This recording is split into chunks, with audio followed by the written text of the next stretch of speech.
Welcome. I'm Glenn Anderson with the Olympia Fellowship of Reconciliation. For 28 years, this TV series has explored a wide variety of issues that relate to peace, social justice, economic justice, the environment, and nonviolent social change. We especially provide opportunities for the public to hear voices and viewpoints that are rarely heard in mainstream media. This month, we will consider a timely opportunity to devote a large amount of additional land to become a park that would serve the greater Olympia and Thurston County areas. A community group formed a few years ago and has generated wide support throughout our community for a 150-acre LBA Woods Park next to the current LBA Park in southeast Olympia, within the city limits. We have three guests who will help us explore this topic. Bonnie Jacobs is a longtime Olympia organizer for many efforts to improve our local quality of life. Brian Fowler is an attorney with special expertise regarding recreation areas and especially regarding bicycling. Chris Norelius is an elementary school counselor who appreciates young people getting access to experience the natural world. So good to have you all here, and we'll have some good, interesting conversation here. Everybody wants to live in a community where the community infrastructure provides for a high quality of life. And one important factor is having enough parks for people to enjoy. How do you see the need for parks in our greater Olympia, Thurston County area during the coming years? I think the need will only increase. We are looking at a population growth over the next 20 years of 20,000 people, and project that out another 50 years. And it's not just in Olympia, it's in all of Thurston County. Lacey will be growing, and so will Tumwater. Mm-hmm. And with it, the need for recreational areas. Yeah, and I just want to add to that, one a special need there is a need to access nature, because as we will densify, as the urban world will grow, to escape the press of that world, to escape the hustle and bustle, it'll be all that much more important to have some refuges, some places you can go for some solitude or some reconnection with the natural world. Mm-hmm. And having those oases within the urban area are really critical. I think that's consistent and really a key part of the vision of the Growth Management Act, that we're trying to centralize growth, we're trying to densify, to have functional urban centers, but to make those work for the people in them, to make them livable and quality places to live, where people want to live. We have to preserve that woods core, that nature cores. And so I think that's what, what we look at in the LBA woods is one of the key virtues, one of the key things that this has to offer to the community is that core connection to nature. Well, in preparing for the program, I talked with a number of people beyond the three of you folks, and one person said, rich people can afford to fly somewhere else to have a vacation. People fly to Europe or Hawaii or whatever. People who are not rich pretty much have to stay home. And I was thinking, well, I've got a backyard behind my house, so I can do that. But if I lived in an apartment, I would really need parkland provided by the community. And it seems like there's probably an economic class aspect to this that most government people probably don't think of. Right, and just to piggyback on what Brian said, and it ties in with what you're saying too, is that when I walk in the local parks, particularly the wooded parks, first of all, often the parking lots are full, and that's becoming more and more the case each year. I see people from all walks of life, and it's one of the joys that I have in having those experiences, to see people of all ages being able to enjoy those experiences there, and as we all, I think we all tend to agree that having urban density is certainly of value.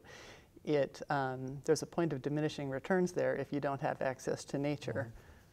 Yeah, and it is a multi-generational thing, like you say, where it's a good place for grandparents and grandkids, for example, to share something together, whereas they might not have the same taste in entertainment or music or something.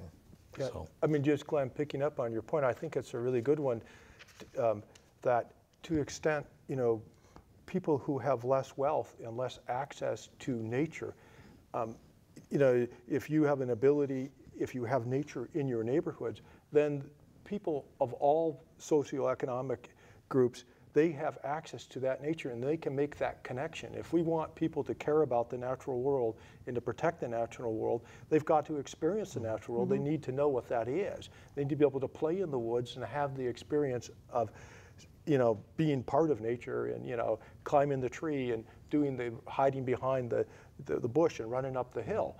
And those are the kind of experiences that, people often in urban areas, like you go to cities like Washington, D.C., where I lived for a while, that's totally foreign. They have no idea what it is to play in the woods there. And we just have this rich treasure here in the Northwest. And the idea is let's keep that treasure, let's save that treasure. Well, and people here do value this. In 2004, more than a decade ago, 57% of Olympia's voters voted to increase their utility tax to acquire parkland. And I wonder if you could tell us some more about, any of you, about that election in 2004. Well, it was determined as we looked around, a lot of us people that are involved in the Parks Department and City Council people, that we were developing at a rather unprecedented rate here in Olympia. We were losing land, or land was going to development, and that we needed to find a source of funds for purchasing land, to sort of not worry about getting it developed, but getting it sort of in the bank. It will be there for future time, for future opportunities, but to buy the land. And so one way was with the voted utility tax. And it was 2% would go to parks, and 1% of this tax that was collected would go to sidewalks. And this was, as far as I know, this was before people were really looking at the park potential that we're talking about in this program. So that was not really anticipated. It was just the need was out there and recognized, and the voters supported it. Yes, and in the meantime, in the past 10 years, large sections of land have been sold and developed. So these numbers of large parcels have diminished, and I think there are just 3 left now in the city limits. And one of the interesting things is, and I first I want to just call out to Bonnie and the people they worked with. I mean, Bonnie was, and her husband Bob and a number of other folks like Jim Lazar and others were among that original steering committee that brought about the 2004 voted utility tax, which created this great fund for us. And so, this is their legacy to this community. And what happened after the VUT. VUT is the voted utility tax is, they had identified a long list of parcels which were their target parcels.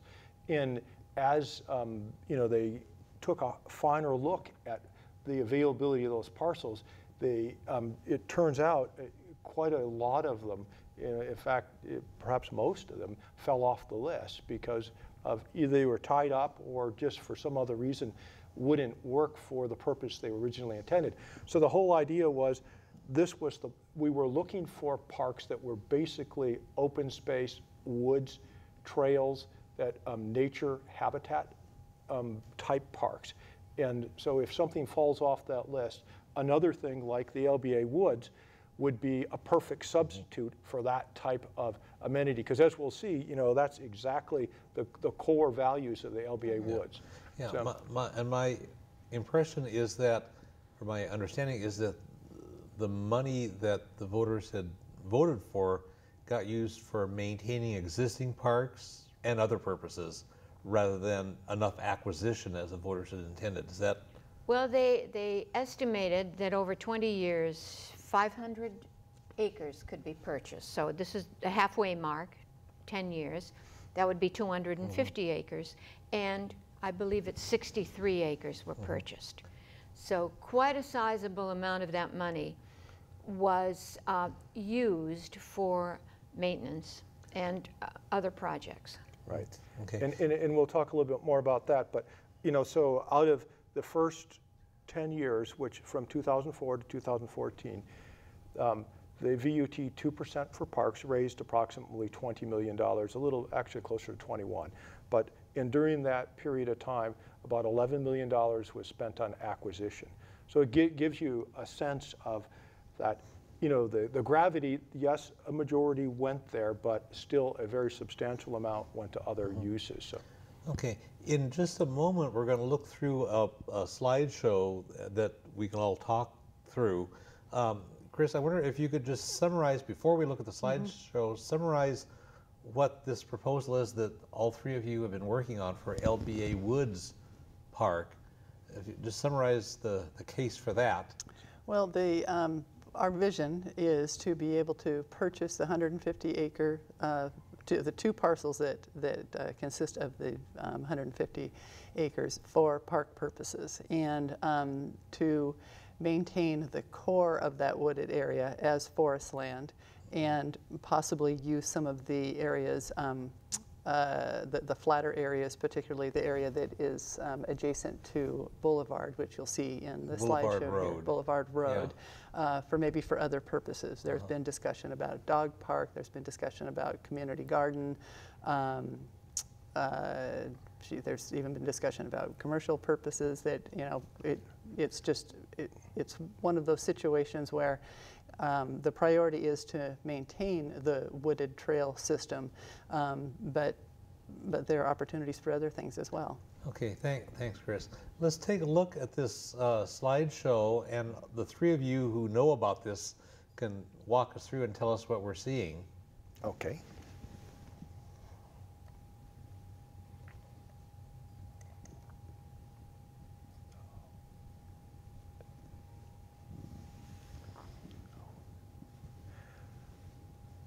So just to orient you to where we're at, if you see that traffic circle here, this is a traffic circle on Boulevard and Log Cabin Road. And this comes up to be, this is Morse Merriman Road up here on the top of the picture. So we're in southeast Olympia here, about 1.5 miles east of Olympia High School. And this is the LBA, the existing LBA park. It's about 23 acres, and there you can see this. I believe there are 7 ball fields there, so it is used for multiple purposes now. In the LBA woods are these 2 marked parcels you see surrounding here on the east side. Trillium, that's 79 acres, and south and just pretty much south and west is Bent Ridge, and 71 acres. In the braided yellow line you see there is sort of the core of the existing trails within the two parcels that folks in the community have created over the last 2 to 3 decades, and they're used by walkers and runners and senior citizens and you know, some mountain bikers. It's a wide variety of people. And one of the most interesting things about those trails is their relatively gentle slope in most places. So they do have you know, a wide range of accessibility. And Bonnie, you can speak to what conditions are like at places like Watershed and Priest Point. Yeah, I mean, I love Watershed Park and I love Priest Point Park, but they're essentially ravines. Yeah. I mean, you don't see wheelchairs, you don't see people with bad hearts, or you don't see baby carriages. It's for a different kind of exercise, a different kind of enjoyment, as is LBA Woods. Yeah. Something, when you look at this picture and look at the trails there, I just can't think, it can't be emphasized enough that those are trails that were created just by people informally finding their way. And, you know, we've been walking in those woods for well over 10 years now, and I've run into people on the trails that say, oh, I used to come here as a kid. I used to go deer hunting out here. And sometimes when we'll talk to people about this project, they'll say, oh, that isn't a park? We've been using that, you know, for generations. Oops. There's an interesting phenomenon in a society where people sort of invent something naturally. As you say, the trails have been invented naturally and people have considered it a park. That seems to carry a lot of weight in my mind. If this is something that's an intuitive thing and it's good for the community, that's something we should respect. Oh, absolutely. It's just sort of an organic flow of things over time. That is how it is. It just commends unfolding. itself well to becoming a park for by the city. Absolutely. What else do we need to see here? Let's move along. So we're going to go on a little virtual tour of the LBA Woods, and here you have just one of the trails in the Bent Ridge parcel. And this is a unusual visitor. This is alpine tiger lily, and undoubtedly the seeds had been dropped in LBA Park by one of the many passing birds. The Black Hills Audubon folks have identified 58 bird species in the park, and you know we'll see some a pileated woodpecker tree in a moment here. This is a tree, one of the larger trees, and you see the hands of a wood gnome hugging the tree. This is one of the several trees in the park you'll see that have been drilled out by the pileated woodpeckers. I call it the park, but that's how we look at it. It's where the object is to make it. These are some salal berries, and here's one of the trails in Trillium. Yeah, it looks like an easy, pleasant walk, like what Chris and Bonnie were saying. And if either of you have anything to add as we go, let's please add to it. That previous slide of the trail is just a great illustration of how well established the trail is. Yeah, it almost looks like it's been trimmed that way and has been maintained by the park system. But it's just our feet that have been doing that. People have done it. It's people power. Yeah. Well, let's go back. That there is the largest big leaf maple. Huge. And it's humongous, and actually it has some big muscular looking branches that you know, extend out, and it reminded me when I first saw it as if you've seen the Harry Potter series, the Whomping Willow, this tree that would you know, pick people up and you know, smash things about. That it was kind of a magical tree. And I might add that one of the things that's wonderful about this area is that there's a lot of variety in terms of the sizes of the trees too. There's a blackberry in bloom. And here's some spontaneous groups come to LBA Woods, and this is a group that we've never encountered called the Olympia Tree Appreciation Club. and they put some markers on some of the larger trees. This one is 3 feet 6 inches. And there's also an active geocaching group that hides things.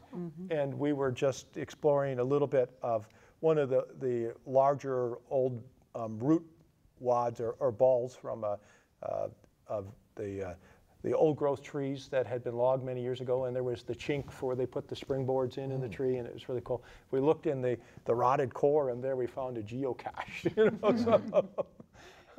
Another one of the groups that utilize this space is the cross-country teams for the high schools. I mean, this is their training ground. Wow. And they can't officially have cross-country meets there, but they do a lot of training there. In fact, they have put small signs. They have put some tributaries to some of the main trails and put signs in there. And during the summer, it's just, you know, a parade of young people doing their summer training. Well, that would be a nice running surface because it's soft. It's not like running on concrete sidewalks that would seem to be jarring to your bones. Right. Maybe young people's bones don't jar like that. Yeah. But you know, one of the things this is a delightful woman that Chris met and introduced her to the park. Maybe I can share that story, actually. One afternoon, I was going into the LBA woods to go for a walk, and I ran across this woman at an intersection of two of the main trails. And she was just sort of looking around. She had a power wheelchair and her dog, her service dog, with her. And I said, "Can I help you?" And she said, "Well, my son is playing baseball right now, and there's some time in between the games, so I just wanted to see what was on the other side of this fence." And I said, "Well, do you want to take a look around? You know, I can take you down the trail." She said, "Well, I don't have time now, but maybe another time." So we exchanged phone numbers, and I contacted her a few weeks later. And she's an amazing woman, operates quite independently with her and her dog Cole. At any rate, she gets around by, what is the bus service? Dial-A-Ride. And so Dial-A-Ride brought her to the parking lot of LBA Park. I took her for a walk in the woods, and this is a picture I took of her. And she loved it. She was just beside herself, and her dog Cole was thought he'd gotten to heaven. And she said, "What's so fantastic about this is that I'm able to get around in a beautiful place, and I feel safe." She said, "Normally, if I want to take Cole out for a walk in nature, I go to a parking lot, and I go to the corner of the parking lot and extend the leash. That's it." So it was just a fantastic day for her. yeah.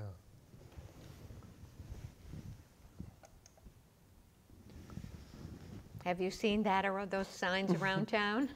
They look familiar to you? You know, yesterday I went out just to do a little bit of walking out there, and in the neighborhood I saw some of these, but when I think someplace else on your website, maybe it's in one of your slides, it shows the locations of people who had signed the petition for this, and it's all over. And I went to sign the petition and found that I had already signed it. I tried to sign it online, and it's, "Oh, you've already signed this." And I don't live in that neighborhood. So those signs are common in that neighborhood, but they're elsewhere too. Oh, yeah. And people who support this are all over the place. Absolutely. You know, I'm a regular walker there, and I very frequently run into people that live on the west side say, "Oh, this is a treasure."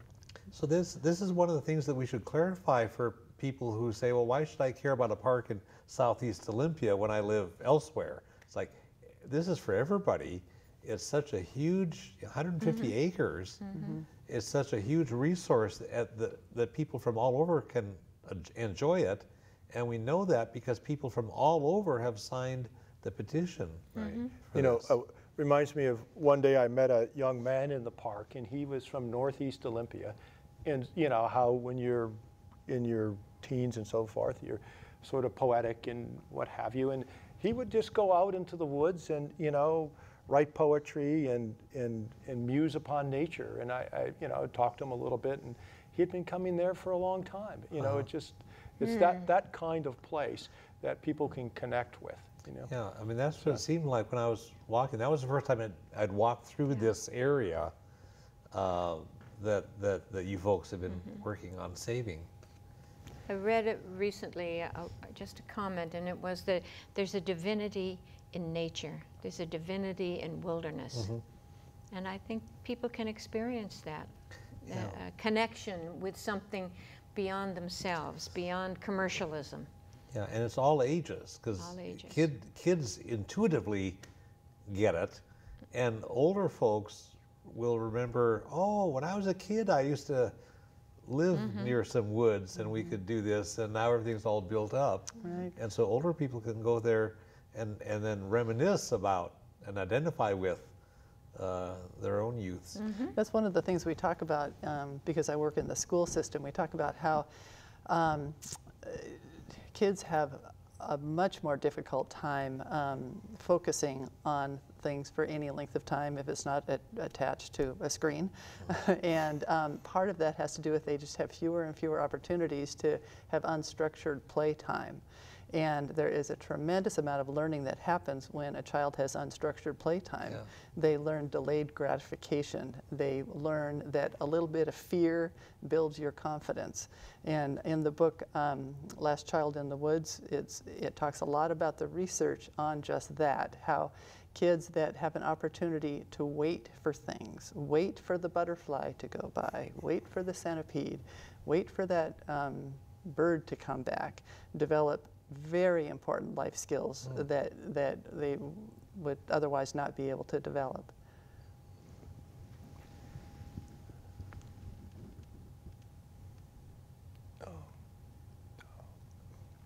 So I'm going to, before we go on to the next slide, I just wanted to circle back around to one of the things that we don't actually have in the slideshow today pictures of any critters. And the birds are the most common things you see in the woods, but there are many other, many other species that use this woods as their sort of home base. And especially for the birds that go into, disperse through our neighborhoods, in our backyards and in our streets, they need places like the LBA woods for their foraging and for their resting and roosting. And so these things are, a large wood area like this is really critical for that kind of habitat. And in the early evening when you walk through the woods, especially in the winter and even in the fall, you invariably hear owls hooting as you come out of the woods. I mean, it really is a wonderful place. You have that sense of, you're in a wild area, and here you are in the middle of Olympia, but yet you're in that world. You've kind of left the world that the urban world, and now you've entered back into that natural connection. So just the other day, I just mentioned this. We don't see a lot of critters in the woods, but Chris and I just took a different trail, one we don't take a lot, and we were snooping around a bit, and we ran into several mountain beaver colonies. I mean, now these are shy, extremely reclusive critters that, they live in really wet spots and they drill holes. We know all about them because we have done some survey work in the Olympic Mountains. So, it's here we are just miles from our house, and we're running into a creature that you often only find in places like Olympic National Park. And then as we went along, we noticed even more colonies as we went along. So that was an interesting discovery that, after all the time in the woods, we hadn't even seen those. So. And it's in the city limits of Olympia. But you need a place that's this size, like 150 acres, to be big enough for that kind of thing. I mean, there's emphasis on different cities around making small parks for little neighborhoods, and that's good too. But you're not going to get that kind of wildlife experience or habitat if you have tiny parks spread around. You need to have a big concentration like this. Right, Glenn, have you heard of the Shinroku, or the forest immersion studies? These are really interesting. We heard about them from a University of Washington prof who came to the Olympia, I think it was Planning Commission. She gave a lecture there. And so what they've discovered And actually a lot of this research was originally done in Japan, hence the name Shinroku, was that large wooded parcels have immensely valuable health benefits. And so in the cities in Japan, which, as you probably know, are extremely densely populated, outside the cities, they've made these forest preserves that are large preserves. And people go in there, so they've studied extensively the biological, the physiological measures of the people who walk in those woods, like their heart rate, their breathing rate, their stress hormone levels, you name it, they've measured it. And just across the board, they see health benefits in this. And it's been picked up in the United States studies. In the Department of Conservation in New York published a bunch of studies on it. And so it's really well demonstrated that when you're in a larger forest immersion type environment, and they don't know exactly the science behind it, they think it's sort of phytochemicals in the air could be part of it. There's just a number of different aspects to this, but it does have this amazing curative quality in it. Chris mentioned about the children, the ADHD, the children with ADHD, they found that it's actually forest immersion experience has benefited them, and some medical professionals now have prescribed to patients with particular psychological conditions, walks in the woods. So this is not something like some other kind of entertainment that's a superficial, trivial kind of thing. This is really core quality of life grounding. Right. That's very different from other kinds of entertainment that people might think of. Right. In fact, there's a phrase that we sometimes use. It's not just another pretty place. Yeah. There we go. Okay, well, let's move on here, because I know you've got a few more slides that we can look at, and then we'll want to catch up. So this slide shows you here, if you look at the yellow lines, those yellow lines actually are the boundaries of parcels within Olympia in its urban growth area. And so you can see there's some larger green areas within there. Those are all existing parks with the exception of the LBA woods. And so you can see in the southeast corner down there, the lower corner, you see the marker says LBA woods. Those two large parcels are Bent Ridge and Trillium. So, but the important thing to take home from that is that there really are no other large wooded parcels within Olympia in its urban growth area.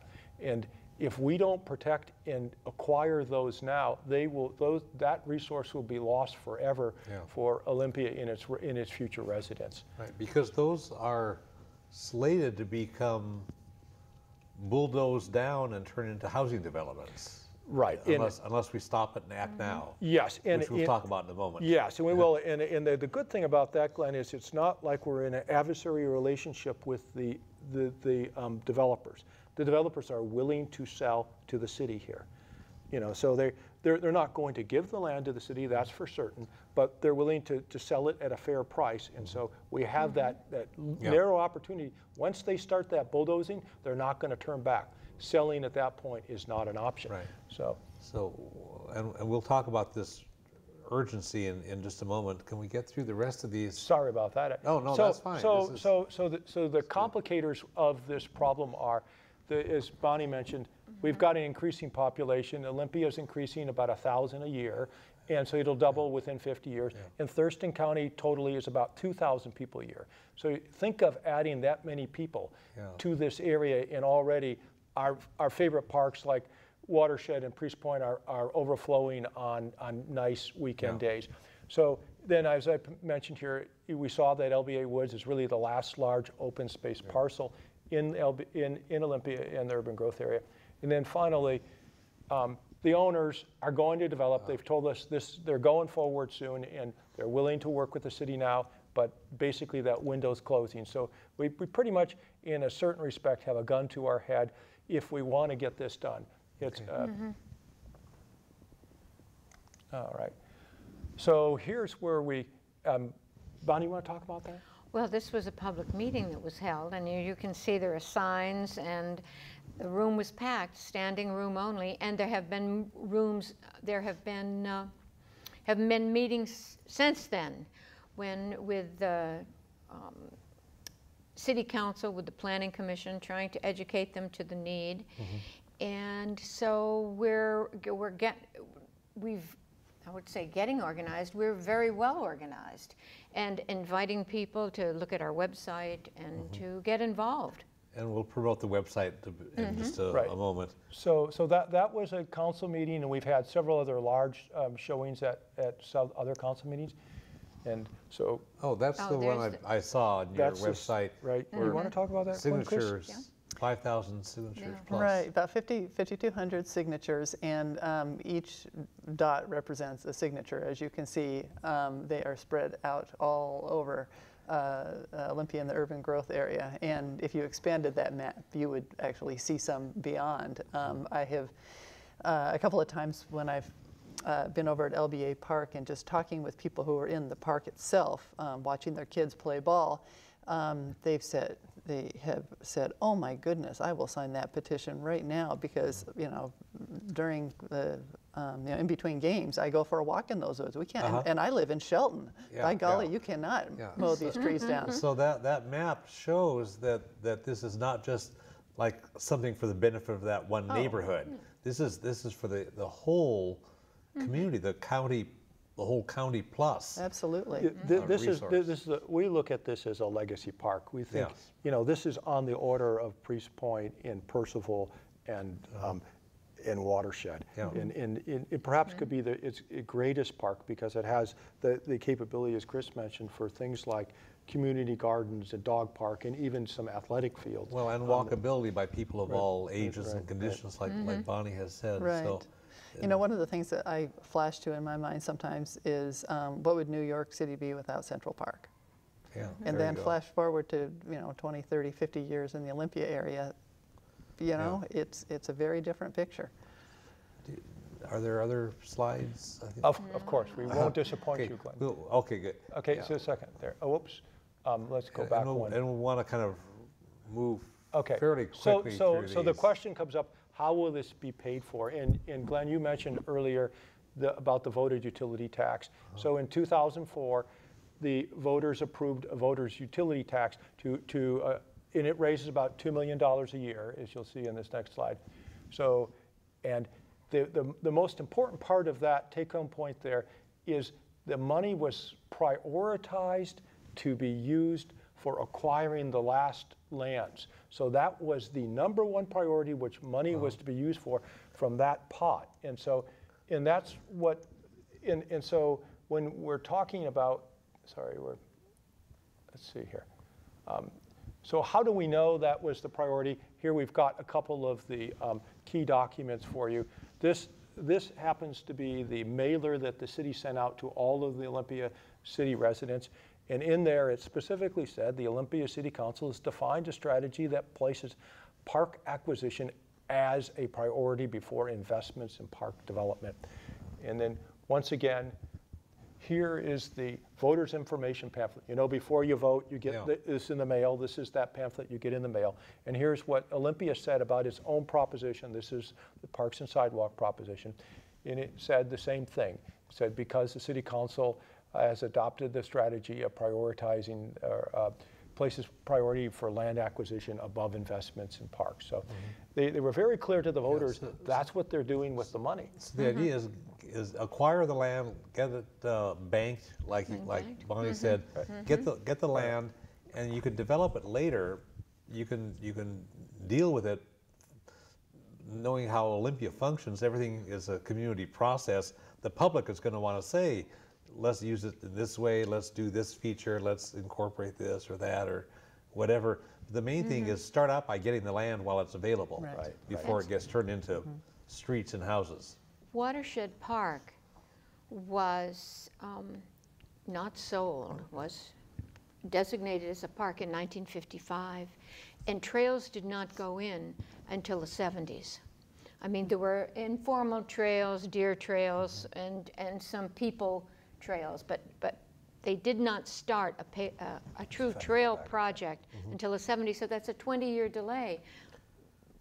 But here we have it now. Yeah, and the Watershed Park exists. It's there for our enjoyment. And it's there for just the inherent value of having that natural space protected from pavement. I think we're kind Okay. of. Was that the last slide? Oh, okay. So just this here, this is just two quick blurbs from one of the city council reports about the VUT when they did it.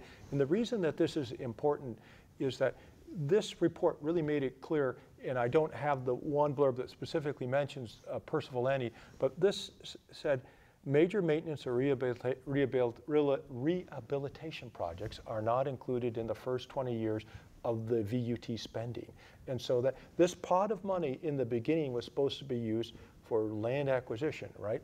So, and the council specifically identified that other sources would be used to pay for Percival. Very, very important park rehabilitation. The Percival Landing remodeling, upgrades, Right. repairs, And- all that and- stuff, and that's separate. There are other very viable sources the city can tap to pay for those, but this pot of money was designated to be prioritized for land acquisition, and LBA is, falls smack in the center of that paradigm for land acquisition. Right. So I wonder if we can, I don't know if I can get back to that screen. So we wanted to just briefly explain how the VUT could be used to buy one of these parcels right now, today. So it's important to understand, so we've got, right within the next 10 years, we have $15 million available from the VUT fund that will be available through bonding. And the Bentridge cost about $6.5 million. That was its last listed price. And you can reasonably expect to get $1.5 to $2 million in grants. And so the city is left with $10 to $11 million in the VUT pot alone after they buy Bentridge. So you can buy Bentridge now and that's have one of the two parcels, Trillium being the other right, parcel. and still have a very significant pot of money to do your other park acquisitions. So you don't have to put all your chips on one square here. So that just shows what kind of flexibility they have to make this happen. Can we move on to some of the possible, we'll be mentioning your website, and there's your Facebook thing, lbawoodspark.org website. You want to talk about that later? We'll catch that in just a moment. Okay, fine. But I want to make sure that people watching know that the first step is acquisition. You buy the land, and then we can figure out what to do with it. And you know a number of the things, Chris, that people have suggested for ways to use various parts of these parcels. Can you just list these? We're a bit short on time. Sure, right absolutely. Yeah, the ideas that have been tossed around have been community gardens, dog park. Let's see, there was discussion about possibly collaborating with the Olympia School District for gardens that are utilized for purposes of feeding the Olympia School District. I heard about off-road bikes. Off-road bikes, thank you. Bicycles that can handle this kind of terrain. Athletic fields. Yeah, athletic fields. The area there along Boulevard Road where the Scotch Broom is has potential to be flattened out to just turn those into athletic fields. And they could be turf athletic fields, and probably 3 could fit in there. Well, two or three well, plus two plus a parking lot. But the actual area where the city itself laid out athletic Yeah, fields that's right. was in Trillium, right up there adjacent to the existing LBA park. They had their landscape architect a few years ago do a little layout, and they put in 3 full-size, all-season rectangular sports fields, which could be used for soccer and all other type sports. There's also been discussion about utilizing the space for environmental education center of some sort. There's potential for creating some facilities that could bring revenue into the city, and which is a pretty exciting prospect as well. Yeah. Now, we've talked about the need to acquire this and figure out all these details later, but acquire it while we can do it before it all gets paved over and built up. And you folks are part of the LBA Woods Coalition, which is a coalition of a bunch of people, but you can certainly use more working on this. You're on the board, right? That's correct. And you folks are active as well. there's a website that I've looked at and kind of explored. It's very good stuff. It has some of these images that we've been looking at the website, lbawoodspark.org. A lot of visuals, a lot of information, history, documentation, lots of good stuff there. And it mentions the more than 5,200 signatures gathered for this. What you've got, the group meets frequently. Anywhere from once a week to every other week, depending on what phase we're in the project. And we often go to city council meetings and planning commission and other. So other somebody who wants to connect with you folks and participate in those kinds of ways could find ways to plug in. You've plugged into this more recently than these two. Yeah, more recently. And so there's always new people welcome. Right. A number of people. And it's not just about going to meetings either. We want to be out there advocating for this project. We would like to have people helping tabling, for example, at Procession of the Species or at other community events, because we want the community talking about it. They certainly are talking about it, but we'd like to just have it be even more of a buzz out there in the world, because sometimes we run into people and say, oh, I thought that was a done deal. That was going to be a development. No, we're moving right along on this. Yeah, it needs more publicity. You've got an email list that people can sign up for? Yeah, they can access that off of the website. Through the website, which is lbawoodspark.org. Right. And then there's a Facebook page that you can sign up for. I think it's in the lower right corner of the home page. It gives you a little place to click for that. I want to mention there's some other parks in the community where people have either created the park or protected the land just because ordinary people wanted to make it happen. And can you tell us briefly the story of Sylvester Park, right downtown Legion and Capitol Way? Sylvester Park was destined to be a parking garage. And people stepped forward, Margaret McKinney among them. Yeah, and Herb Legg. And John Robinson stepped forward. At just about the same time, Watershed Park was happening. These two things were happening at once. Watershed Park was to be logged and developed, sold to developers. And that was back in, as I said earlier, 1955. And when we think back in those times, Olympia High School hadn't even been built. Right. Olympia was still rather a rural community. And those people had the foresight to think ahead, to think about what would be lost if this land wasn't maintained as a park.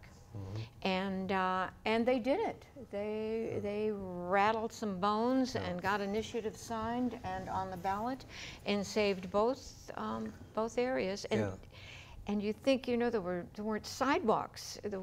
And some Olympia streets weren't even paved, but they were saying we have to have this land. Right, and it's become the town square for decades and decades now. There's some others.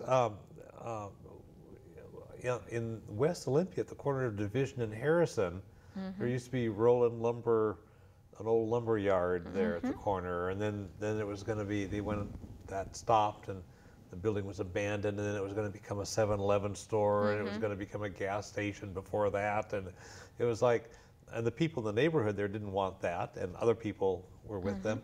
They stopped that, and then a woman in Olympia, Alicia Elliott, just went ahead and bought the place, and she's been working with people. They have work parties every Sunday to protect and develop West Central Park. And that's a going thing now. It's marvelous. And it's just by somebody's initiative to do this, after other people had protected it from the wrong kind of uses. And then down in the Isthmus, downtown, between main part of downtown and the west side, there are people working on that through the Capitol Olympic Vista Park, and we had a program here. Your husband Bob was a guest on that. Were you a guest? Probably. Were you a guest on that program too? Bob was, and some other people. I think Jerry Riley, who was working on it, and some other folks. And we talked about the value of converting that isthmus into a park, getting rid of the stupid buildings, and Getting it preserving that. down and green, getting it down and green, and then having a public process just decide what the public wanted to have. Yeah, and again, that decision can figure out later. And then just recently on the west side, coming up from West Bay Drive, sort of below where Dickinson Street ends, there it turned out that herons roost and nest in that area, and that was going to be somehow ruined for some other purpose. More development. And some people saved that, and now that's referred to as the West Olympia Heronry, and www.olyecosystems.org is the website for the folks working on that. It just goes on and on. There are local people do stuff, and this is a great example of what you it's a wonderful doing. It's a wonderful place to live. It really is. And just one of the key things about what you've been talking about, Glenn, is the power of citizen volunteers. I mean, they really just can do such a tremendous amount towards providing these sort of resources for the city. So it's not the city is doing this alone. You can tap into this huge willingness of people in the community to step forward and help with maintaining parks and building trails and being personally involved in those processes. And don't assume that any government is as smart as they ought to be or has their priorities straight. The better priorities and the better wisdom comes out of grassroots people, and then we push on governments. This is Thomas Jefferson's approach. I didn't make this up. I stole it from Thomas Jefferson. But I mean, this is classic. What makes this country work when we all do that stuff. Yeah, and I would add to that, and to the defense of government, that part of it. I'm not anti-government in a blanket way, but I'm saying that the best wisdom comes from people. The people, exactly, because I think government workers are often stretched way too thin, and they just don't have the time or the energy to gather the knowledge that needs to be gathered to make informed decisions. So we see that as a big part of our role. Well, and they have pressures from the other people who have other ideas in mind, like people who want to pave stuff over and build houses to sell. So they have their agenda, and then other folks, you folks, have your alternative way, and let's get the public to work this through and come up with a good decision. And they can be done compatibly. I think that's really the key concept here is when you look at the inventory that Olympia in its urban growth area has for future developments, there's more than enough inventory to meet its future growth. And even if you take out Bentridge and Trillium from that, there's still plenty of excess capacity there. So we have the land base to accommodate the development we're expecting, but we need to provide those kind of amenities for quality of life that support that. And size, we need the space. We do need those acres. Right. Oh yeah. The little neighborhood parks are very nice for certain things, but when you need them. Yeah, because it's the big place that really preserves the habitat and provides that space that you can go out to and experience. I think it's an example of what the voted utility tax was passed to buy. Yeah. I think it's a perfect example. Yeah. What we're almost out of town. I want to make sure that viewers know how they can connect and what they might do. We've talked some of this, but the website is very good, www.lbawoodspark.org. And there's a Facebook page for those that want to connect in that way. Are there other things that people could do? Probably put up a sign. I guess you got those signs available. Yes. Yes, we're going to be launching a pledge drive soon. Oh. And the pledge drive is going to be very important because what individuals can do is make a pledge to donate a certain amount of money, and I believe $50 is going to be the minimum. And that pledge money does not need to be put on the table immediately. The check only gets cashed, so to speak, if the land is purchased for park purposes. Otherwise, you know, no money changes hands. Yes. And we're going to be launching that soon, and there'll be information on the website about that.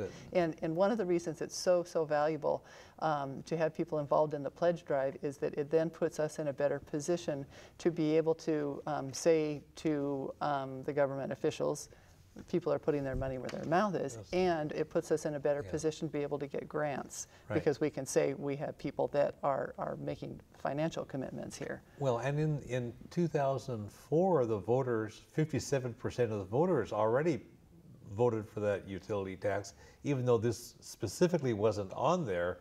The sense of it, the clear sense about acquisition. Yes. So that's there. So I want to thank our three guests, Bonnie Jacobs and Brian Fowler and Chris Norelius. I want to thank all the folks who've been watching.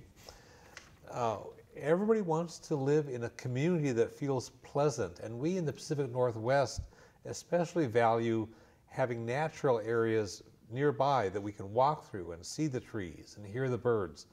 People of all ages like that. Older folks seem to find this a good way to revive memories of our childhoods and when we had more natural areas nearby. Young people need this to ground them in the real world, the natural world, so they can have long futures ahead. Natural areas are disappearing quickly. They're being paved up, built up, torn up, and we need to preserve the few remaining areas for all of us, and future generations can enjoy them and enjoy being part of the natural world. It makes sense for the city of Olympia to buy these two large parcels that we've been discussing and create the LBA Woods Park. So I invite you to work with the LBA Woods Park Coalition and visit their attractive and informative website, www.lbawoodspark.org, and you can connect with their Facebook page too.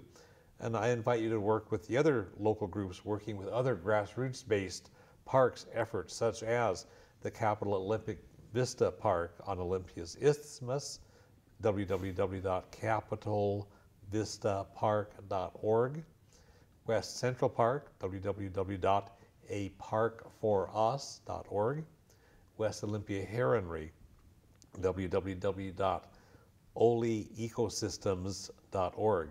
And you can get information about a wide variety of other issues related to peace, social justice, nonviolence by contacting the Olympia Fellowship for Reconciliation at 360-491-9093 or www.olympiafor.org. We are all one human family. We all share one planet. We can make the world a better place, but we all have to work at it. And the world needs what you have to offer. Thanks.